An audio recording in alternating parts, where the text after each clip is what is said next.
નમસ્કાર વિદ્યાર્થી મિત્રો, મારી યુટ્યુબ ચેનલ સંજય પટેલમાં આપ સૌનું હાર્દિક સ્વાગત છે. મિત્રો, આજના વિડીયોની અંદર આપણે ધોરણ 9 વિષય છે સામાજિક વિજ્ઞાન, જેનો પાઠ 20મો, જેનું નામ છે આપત્તિ વ્યવસ્થાપન. આ પાઠના સ્વાધ્યાયના પ્રશ્નો અને તેના જવાબો વિશે શીખવાના છીએ. વિદ્યાર્થી મિત્રો, જો તમે મારી ચેનલમાં નવા હોય તો મારી ચેનલને જરૂરથી સબસ્ક્રાઇબ કરો. વિડીયો સારો લાગે તો લાઇક કરો, શેર કરો અને બેલ નોટિફિકેશન ઓન કરો, જેથી મારા આગળના નવા વિડીયો પણ આપને મળતા રહે. તેમજ મિત્રો, આ પાઠની પીડીએફ જોવા માટે પ્લે સ્ટોરમાંથી અમારી એપ્લિકેશન વિશ્વગુરુ STD1 12 ગુજરાતી ડાઉનલોડ કરો, જેમાં આપને ધોરણ 9 તમામ વિષયના સ્વાધ્યાય સોલ્યુશન, સ્વાધ્યાયપોથી સોલ્યુશન જોવા મળશે, જે એકદમ ફ્રી છે. તો જરૂર ડાઉનલોડ કરજો.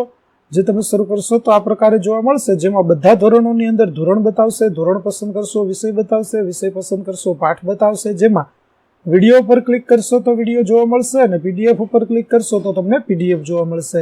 તો આશા રાખું છું અમારી એપ્લિકેશન આપ સૌને ગમશે. જરૂર ડાઉનલોડ કરજો, જે એકદમ ફ્રી છે. તો ચાલો મિત્રો, હવે શરૂ કરીએ પાઠ 20મો, આપત્તિ વ્યવસ્થાપન. પ્રશ્ન 1 માગ્યા મુજબ જવાબ આપો. જેમાં પહેલું, પૂર સમયે શું કરવું જોઈએ? તો પૂર સમયે બચવા માટે નીચેના પ્રયત્નો કરવા જોઈએ. પોતાની કિંમતી અને અંગત વસ્તુઓ લઈને કોઈ સલામત સ્થળે આશ્રય લેવો. સ્વચ્છ પાણી, સૂકો નાસ્તો, મીણબત્તી, ફાનસ, ભેજ ન લાગે એ માટે પ્લાસ્ટિકની ડબ્બીમાં દિવાસળીની પેટી વગેરે વસ્તુઓ સાથે રાખવી. બાળકોને ભૂખ્યા ન રાખવા. પૂર ઓસરી ગયા પછી પાણી ઉકાળીને પીવું. રેડિયો અને મોબાઈલ ફોન અવશ્ય સાથે રાખવા. સાપ કે અન્ય જીવજંતુઓથી સાવધાન રહેવું. તે કોરી અને સૂકી જગ્યામાં આવી શકે છે, તેમને હટાવવા વાંસની લાકડી સાથે રાખવી. ત્યાર પછી સુનામી વિશે ટૂંકમાં માહિતી આપો. તો સુનામી જાપાની ભાષાનો શબ્દ છે. સ એટલે બંદર અને નામી એટલે મોજા. સમુદ્ર કે મહાસાગરના પેટાળમાં 7ની તીવ્રતાથી વધારે તીવ્રતાવાળો ભૂકંપ આવવાથી અથવા સમુદ્રી જ્વાળામુખી ફાટવાથી કે સમુદ્રીય ભૂસ્ખલનથી સમુદ્ર કે મહાસાગરની સપાટી પર ખૂબ વિશાળ કદના, શક્તિશાળી અને અસાધારણ લંબાઈના વિનાશક મોજા ઉત્પન્ન થાય છે, તેને સુનામી કહેવામાં આવે છે.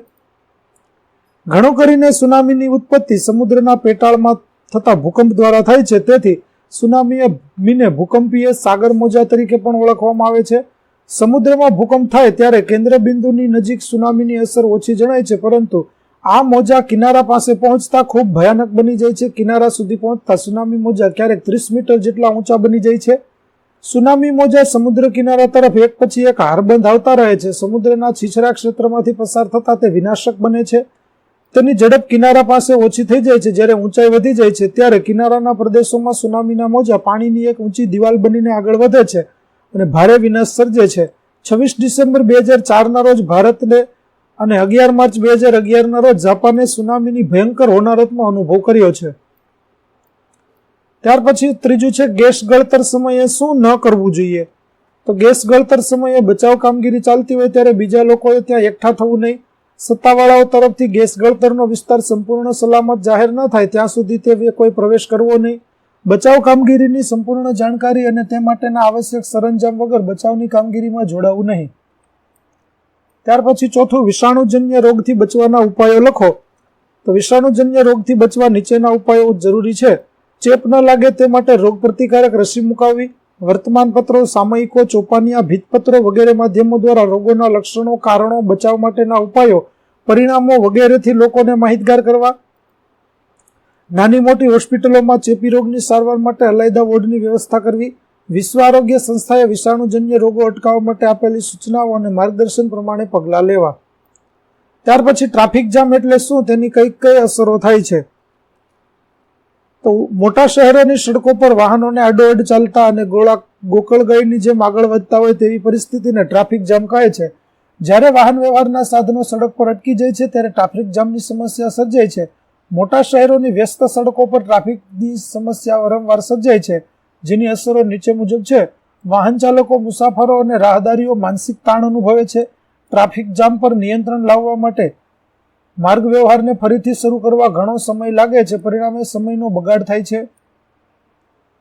ટ્રાફિક જામ થતા વાહનોમાંથી નીકળતો હાનિકારક ધુમાડો અને મોટી માત્રામાં બહાર પડતા મલિન દ્રવ્યોથી વાયુ અને અવાજનું પ્રદૂષણ જન્મે છે. પરિણામે તે વિસ્તારમાં રહેતા લોકોનું આરોગ્ય જોખમાય છે, તેમજ વનસ્પતિના વૃદ્ધિ વિકાસ જોખમાય છે, અટકી પડે છે. રાહત અને બચાવની કામગીરીમાં ફરજ બજાવતા 108 એમ્બ્યુલન્સ જેવા વાહનો અટકાઈ જતા દર સેકન્ડે સેંકડો દર્દીઓને પોતાના જાન ગુમાવવા પડે છે. વધુ પડતા ટ્રાફિક જામથી સમય અને ઈંધણનો દુર્વ્યય થાય છે. ત્યાર પછી પ્રશ્ન 2 સવિસ્તર ઉત્તર આપો, જેમાં પહેલું આપત્તિની માનવ જીવન પર થતી અસરો સવિસ્તર વર્ણવો. તો આપત્તિની માનવ જીવન પર થતી અસરો નીચે પ્રમાણે છે, જેમાં પહેલું આપત્તિની ભૌતિક અસર.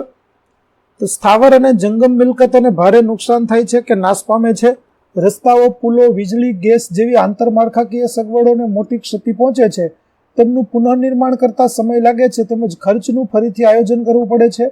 પૂરને લીધે ઊભો પાક ધોવાઈ જાય છે. વળી ખેતીની ફળદ્રુપ જમીનોનું ભારે ધોવાણ થાય છે, જેથી લાંબા ગાળે ખેતીનું ઉત્પાદન ઘટી જાય છે. નદીમાં અચાનક ઘોડાપૂર આવે છે ત્યારે કિનારા પરની માલ મિલકતને અતિ નુકસાન પહોંચે છે, તેમજ જાનહાનિ થાય છે. ત્યાર પછી આપત્તિની જનજીવન ઉપર થતી અસરો. તો નિર્દોષ બાળકો અને સ્ત્રી પુરુષોનું અકાળે અવસાન થાય છે. કેટલાક લોકો કાયમી વિકલાંગ બને છે. તંદુરસ્ત માણસોનું સ્વાસ્થ્ય બગડે છે. આપત્તિમાં સ્વજનો ગુમાવવાથી કુટુંબીજનો ભારે આઘાત અને હતાશા અનુભવે છે. તેઓ માનસિક સ્વાસ્થ્યતા ગુમાવે છે. માનસિક યાતનામાંથી બહાર આવવામાં તેઓને ઘણો સમય લાગે છે. અનાથ બનેલા બાળકોની અને નિરાધાર બનેલા વૃદ્ધોની હાલત કફોડી બને છે. તેઓની સાર સંભાળનો બંદોબસ્ત કરવો ઘણો કઠિન છે. રાબેતા મુજબનું જીવન ખોરવાઈ જતા સામાન્ય લોકોને અનેક મુશ્કેલીઓ અને હાડમારીઓ વેઠવી પડે છે. ત્યાર પછી આપત્તિની આર્થિક અસરો જોઈએ તો આપત્તિ પછી નવેસરથી બાંધકામો કરવા માટે નાણાંની જરૂર પડે છે. તેથી વિકાસના ચાલુ કામ બંધ કરવા પડે છે. નાણાંની અછત ઊભી થતા ચાલુ યોજનાઓ વિલંબમાં મુકાય છે. ઔદ્યોગિક એકમો ફરી ચાલુ કરવામાં આવે ત્યાં સુધી કામદારોની બેરોજગારીનો પ્રશ્ન વિકટ બને છે. આપત્તિગ્રસ્ત વિસ્તારના લોકોની આર્થિક સ્થિતિ નબળી પડે છે. ત્યાર પછી આપત્તિની સામાજિક અસરો. તો આપત્તિગ્રસ્ત વિસ્તારના ભયભીત થયેલા લોકો સ્થળાંતર કરે છે. તેઓ એ વિસ્તારના સામાજિક સંબંધોના તાણાવાણા કમજોર બને છે. ધાર્મિક ઉત્સવોની જાહેર ઉજવણીના પ્રસંગો અગાઉની સરખામણીમાં નીરસ બને છે. લોકોમાં તહેવારનો આનંદ, ઉમંગ અને ઉત્સાહ પ્રગટ થતા સમય લાગે છે. સામાજિક સંબંધોમાં પરિવર્તન આવવાથી સામાજિક સંસ્થાઓનું માળખું શિથિલ બને છે. ત્યાર પછી આપત્તિ પછીનું પુનઃસ્થાપન નોંધ કરો. આપત્તિ પછી સૌપ્રથમ આપત્તિગ્રસ્ત લોકોને શક્ય તેટલી ઝડપથી બચાવવાના હોય છે અને એ પછી તેઓને રાહત સામગ્રી પહોંચાડવાની હોય છે અને છેલ્લે તેઓનું પુનર્વસન કરવાનું હોય છે. આપત્તિઓના સ્વરૂપ પ્રમાણે પુનઃસ્થાપનની જરૂરિયાતોના પ્રકાર જુદા જુદા હોય છે. ભૂકંપ કે પૂર કે વાવાઝોડા પછી મોટા પાયા પર નવા મકાનો બાંધવા પડે છે. દુષ્કાળના સમયે રાહતના નવા કામો શરૂ કરવા પડે છે. દુષ્કાળ પછીના સમયમાં લોકોને આર્થિક રક્ષણ આપવા માટે નવી રોજગારીઓ ઊભી કરવી પડે છે. નવેસરથી ખેતી કરવા માટે ખેડૂતોને ખેતીના ઓજારો, બિયારણો, રાસાયણિક ખાતરો, જંતુનાશક દવાઓ વગેરે ખરીદવા આર્થિક મદદ કરવી પડે છે. વિષાણુજન્ય રોગચાળા પછી લોકો ભવિષ્યમાં રોગચાળાનો ભોગ ન બને એ માટે લોકશિક્ષણ અને લોકજાગૃતિના કાર્યક્રમો યોજવા પડે છે. આંતરમાળખાગત સુવિધાઓનું પુનઃનિર્માણ કરવું પડે છે. આપત્તિમાં બચેલી કુટુંબની માત્ર 1-2 વ્યક્તિઓના જીવનને પુનઃ ધબકતું કરવા સઘન પ્રયાસો કરવા પડે છે. આપત્તિએ વેરેલા વિનાશને નજરે જોનાર વ્યક્તિઓને માનસિક આઘાતમાંથી બહાર લાવવા તેઓને મનોચિકિત્સક ડોક્ટરોની સમયસર સારવાર આપવી પડે છે. જો તેઓની સારવાર કરવામાં ન આવે તો લાંબા ગાળે તેમના તન-મન પર માઠી અસરો થાય છે. આપત્તિને કારણે કાયમી વિકલાંગ બનેલા લોકોની આજીવિકા માટે તેમને અનુકૂળ વ્યવસાયલક્ષી તાલીમોની વ્યવસ્થા કરવી પડે છે. આમ આપત્તિઓ પછીનું પુનઃસ્થાપન એક પડકારરૂપ કાર્ય છે, પરંતુ યોગ્ય આયોજન કરી તેનો તબક્કાવાર ઝડપી અમલ કરવાથી તેને સફળતાથી પૂરું કરી શકાય છે. ત્યાર પછી ટ્રાફિકની સમસ્યાના ઉકેલ માટે શું શું કરવું જોઈએ?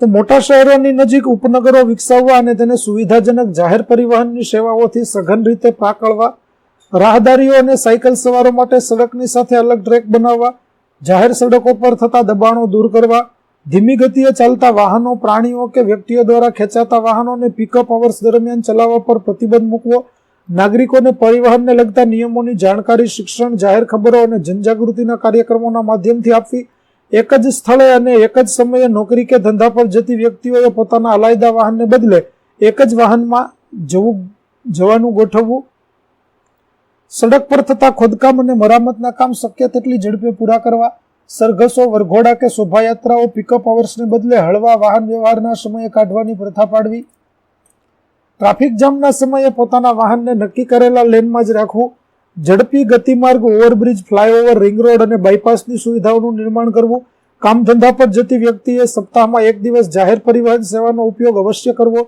સીટ બેલ્ટ તથા હેલ્મેટનો ઉપયોગ કરવો, નશો કરી વાહન હંકારનારના લાયસન્સ વિનાના વાહન ચલાવવું, ખૂબ ગતિથી વાહન ચલાવવું તથા ટ્રાફિકના નિયમોનું ઉલ્લંઘન કરવું વગેરે બાબતો માટે કડક કાયદાકીય શિક્ષાની જોગવાઈ કરવી, વાહન ચાલકે વાહનના જરૂરી કાગળો વાહન સાથે રાખવા, વાહન ચાલકે પોતાના વાહનને આરટીઓ માન્ય નંબર પ્લેટ લગાવવી, વાહનમાં પ્રાથમિક ઉપચાર પેટી રાખવી, વાહન ચાલકે સાઇડ મિરરનો ઉપયોગ કરવો તેમજ તેણે પોતાનું સંપૂર્ણ ધ્યાન વાહન ચલાવવા પર જ રાખવું, દરવાજા બંધ થયાની ચકાસણી કર્યા પછી જ વાહન હંકારવું, વાહન થોભાવતા પહેલા પાર્કિંગ લાઇટ અચૂક ચાલુ કરવી, નાના વાહનો અને રાહદારીઓની સુગમતા માટે રાત્રિના સમયે ડીપરનો ઉપયોગ કરવો, વાહન ચલાવતી વખતે વાહન ચાલકે બૂટ પહેરવા, ધીમી ગતિએ ચાલતા વાહનો હંમેશા રસ્તાની છેક ડાબી બાજુએ ચલાવવા, હંમેશા જમણી બાજુએથી જ ઓવરટેક કરવું. ચાલો આગળ જોઈએ. પ્રશ્ન 3, યોગ્ય વિકલ્પ પસંદ કરી જવાબ આપો. જેમાં પહેલું, નીચેનામાંથી કઈ આપત્તિ માનવ સર્જિત છે? તો જવાબ આવશે ડી, હુલ્લડ. બીજું, મોટે ભાગે લોકો પૂરની ઘટનાને શેની સાથે જોડે છે? તો જવાબ આવશે એ, નદી સાથે. ત્યાર પછી પૂર ઓસર્યા બાદ પીવા માટે કેવું પાણી વાપરશો? તો જવાબ આવશે ડી, ઉકાળેલું. વાતાવરણના વિક્ષોભથી રચાતા તોફાની પવનો સંયુક્ત રાજ્ય અમેરિકામાં ટોર્નેડો તરીકે ઓળખાય છે. સુનામી શબ્દનો અર્થ જાપાની ભાષામાં વિનાશક મોજા થાય છે. ત્યાર પછી ભોપાલ ગેસકાંડમાં ગળતર થયેલો વાયુ મિક હતો. તો વિદ્યાર્થી મિત્રો, અહીં આપણું પાઠ 20 આપત્તિ વ્યવસ્થાપનના સ્વાધ્યાયના પ્રશ્નો અને તેના જવાબો પૂરા થાય છે. આગળના પાઠના સ્વાધ્યાયના પ્રશ્નો અને તેના જવાબો મેળવવા મારી ચેનલને જરૂરથી સબસ્ક્રાઇબ કરો. તેમજ પીડીએફ જોવા માટે પ્લે સ્ટોરમાંથી અમારી એપ્લિકેશન વિશ્વગુરુ STD 1-12 ગુજરાતી ડાઉનલોડ કરો, જેમાં આપને ધોરણ 9 તમામ વિષયના સ્વાધ્યાય સોલ્યુશન, સ્વાધ્યાય પોથી સોલ્યુશનની પીડીએફો મળી રહેશે. તો આશા રાખું છું અમારી એપ્લિકેશન આપ સૌને ગમશે. જરૂર ડાઉનલોડ કરજો.